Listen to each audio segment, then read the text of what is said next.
Dari Umar bin Khattab berkata, pada suatu hari, kami berada di sisi Rasulullah. Tiba-tiba datanglah seorang lelaki yang mengenakan pakaian yang sangat putih. Rambutnya hitam kelam, tidak tampak bekas bahwa dia dari bepergian. Di samping tidak seorang pun dari kita yang mengenalnya. Lalu duduk di hadapan Nabi, lalu menyandarkan kedua lututnya kepada dua lututnya Nabi, dan meletakkan kedua telapak tangannya pada kedua pahanya sendiri, lalu berkata, "Wahai Muhammad, beritahukan aku tentang Islam." Rasulullah SAW bersabda, Islam ialah hendaknya kamu menyaksikan bahwa tidak ada Tuhan kecuali Allah dan sesungguhnya Muhammad adalah utusan Allah. Kamu mendirikan sholat, berpuasa di bulan Ramadan, menjalankan haji ke Baitullah bila kamu mampu pergi ke sana. Lalu seorang lelaki itu menjawab betul. Perawi berkata, lantas kami merasa heran. Dia bertanya kepada Nabi.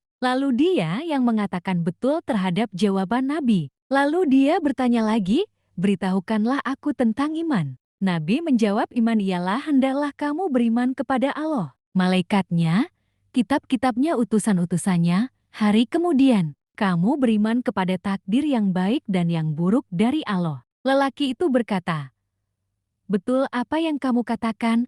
Lalu dia bertanya lagi, berilah tahu aku tentang ihsan. Lalu Nabi menjawab, ihsan ialah hendaklah kamu menyembah kepada Allah seolah-olah kamu melihatnya. Bila kamu tidak melihatnya, maka sesungguhnya Allah melihatmu. Lalu lelaki itu bertanya lagi, beritahulah aku tentang terjadinya hari kiamat. Nabi bersabda tidaklah orang yang ditanya lebih mengetahui tentang terjadinya kiamat daripada orang yang bertanya. Lalu lelaki itu berkata lagi, beritahulah aku tentang tanda-tandanya hari kiamat. Nabi menjawab hendaklah budak wanita melahirkan majikannya. Dan kamu lihat orang-orang yang biasanya tidak beralas kaki, telanjang fakir miskin. Penggembala kambing berlomba-lomba dalam membangun gedung. Kemudian lelaki itu pergi, aku pun masih tetap duduk di situ.